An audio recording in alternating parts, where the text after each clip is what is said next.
Ligation করা জায়েজ নাকি হারাম?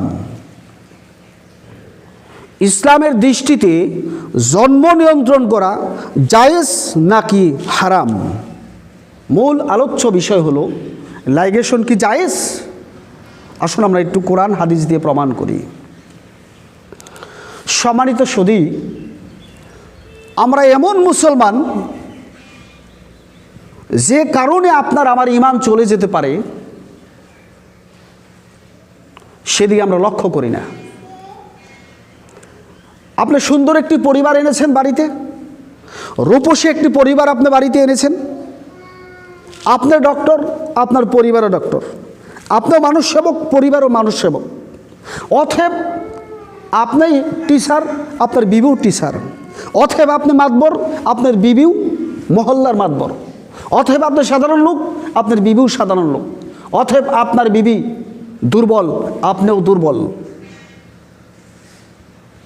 কিন্তু এর ভিতরে একটা ভুল আমাদের হয়ে থাকে, যেটা আশার মাধ্যমে আমরা করে থাকি। আশা বুঝতে পারছেন তো? আশা যেটা সর্বনাশ করা হয়, আশা যাকে আমরা বানিয়ে দিয়েছি, মানে ঘরে ঘরে প্রবেশ করে ঘরে ঘরে যায়, পোশাক পাতি পরিধান করে বাড়িতে চলে যায়, আর তাদেরকে কি করে লাইগেশন করে তাকে অপারেশন করে ফেলে মহিলাটাকে। আপনার মহল্লায় হয়তো নাই, পরাই মহল্লায় আছে, যে পরিবারকে লাইগেশন অথবা জন্ম নিয়ন্ত্রণের ব্যবস্থা করে ফেলছে। কিভাবে? মহিলাদের জরায়ুর দুই পাশে দুইটি টিউব জাতীয় বস্তু থাকে, যেটাকে 50% কেটে ফেলা হয়, একে বলা হয় লাইগেশন অথবা জন্ম নিয়ন্ত্রণ। ইসলাম এটাকে হারাম করেছে। ইসলাম এটাকে কঠোর কঠোর কঠোরভাবে হারাম করেছে। সুতরাং এটা কবিরা গুনাহ। ইসলাম এর জন্য আপনাকে, আপনার বিবিকে জাহান্নামে পাঠিয়ে দিবে। কি ভুল করেছিল? লাইগেশন করেছিল। কি করেছিল? স্থায়ীভাবে জন্ম নিয়ন্ত্রণ করেছে। ইসলাম এটাকে হারাম করেছে।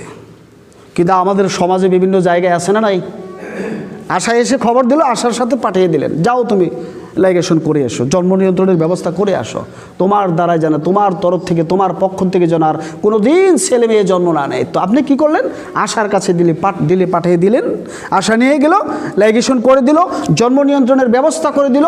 দুই পাশে জরায়ুর দুই পাশের দুইটি রগ, যে টিউব জাতীয় রগ, সেই দুইটার 50% কেটে ফেললো, আর আপনার জন্ম নিয়ন্ত্রণ শুরু হয়ে গেল। আপনি কি করলেন? জাহান্নাম খরিদ করে দিলেন। কাকে? আপনার বিবিকে। সুতরাং ইসলাম লাইগেশনকে, জন্ম নিয়ন্ত্রণকে হারাম করেছে। এই জন্ম নিয়ন্ত্রণ লাইগেশন থেকে আপনি যদি মুসলিম হয়ে থাকেন, অনেক অনেক অনেক দূরে থাকতে হবে। তবে অস্থায়ীভাবে কিছু ইখতিলাফি মাসালা আছে। কি? দেখা গেল এই মেয়েটার এখন সন্তান নিলে ঝুঁকির দিকে আসতে পারে। দেখা গেল ওই স্বামীটা এখন যদি এই সন্তান জন্মের দিকে অগ্রসর হয়, তাহলে হার্টের কিছু সমস্যা দেখা দিতে পারে, অ্যাটাক হয়ে যেতে পারে। মেডিসিন, কপার্ডি বা অন্য কিছু টেকনোলজির মাধ্যমে, মেডিসিনের মাধ্যমে অস্থায়ী হিসাবে কিছু দিনের জন্য, কিছু সময়ের জন্য জন্ম নিয়ন্ত্রণ করে রাখা জায়েজ আছে। কিন্তু স্থায়ীভাবে চিরদিনের জন্য আপনি জন্ম নিয়ন্ত্রণ করবেন, লাইগেশন করবেন, তার জন্মের রাস্তাটাই কেটে ফেলবেন, শরীয়ত এটাকে জায়েজ করে নাই। সুতরাং এই লাইগেশন থেকে, জন্ম নিয়ন্ত্রণ থেকে আপনি দূরে থাকতে হবে। যদিও করে ফেলছেন, আপনি আর আপনার বিবি একদম মৃত্যু পর্যন্ত তাহাজ্জুদ পড়ে শেষ সিজদায় আতর নয়নে কাঁদতে লাগবে, হে প্রতিপালক, মাসলা না জেনে তো আমি বিশাল ভুল করে ফেলেছি, মাসালা না জেনে তো বহুত বড় ভুল করেছি প্রতিপালক, পরিবারকে তো জাহান্নামে পাঠিয়ে দেওয়া হয়েছে। করণীয়, আল্লাহর কাছে ক্ষমা চান। দয়া করলে আল্লাহ মাফ করতে পারে, নচেত নাও করতে পারে, আল্লাহু আলম। সেটা আল্লাহ জানে, আমার আপনার বলার কোনো সুযোগ নেই। আমরা অনুবাদক, হকটা বলে দিছি। এখন মানলে ধান, না মানলে পাতান। সুতরাং বলছিলাম, ইসলাম লাইগেশনকে হারাম করেছে, স্থায়ীভাবে জন্ম নিয়ন্ত্রণ হারাম করেছে। সাময়িকভাবে 2-1 দিনের জন্য, 2-4 দিনের জন্য, 2-4-5 মাসের জন্য, বিশেষ ছেলে, লেডিস ও জেন্টস দুইজনের মাঝখানে বিশেষ কোনো সমস্যা দেখা দেওয়ার জন্য অস্থায়ীভাবে কিছু একটা মেডিসিন হোক, কিছু একটার মাধ্যমে সেটাকে রাখা যায় সাইড করে, সেটা ভিন্ন কথা। কিন্তু স্থায়ীভাবে যদি আপনি জন্ম নিয়ন্ত্রণ করেন, লাইগেশন করে ফেলুন, তাকে অপারেশন করে দেন, আর তার কাছ থেকে সন্তান আসবে না, তাহলে আপনি সর্বনাশ করে ফেলছেন। সুতরাং শুধরাওয়ার জায়গা নেই, শুধরে নেওয়ার জায়গা নেই। এখন আল্লাহর কাছে কান্দাকাটি করতে থাকতে হবে, আল্লাহ যদি মাফ করে। আল্লাহ সবাইকে এই ভুল থেকে মাফ করুক, আল্লাহুম্মা আমিন।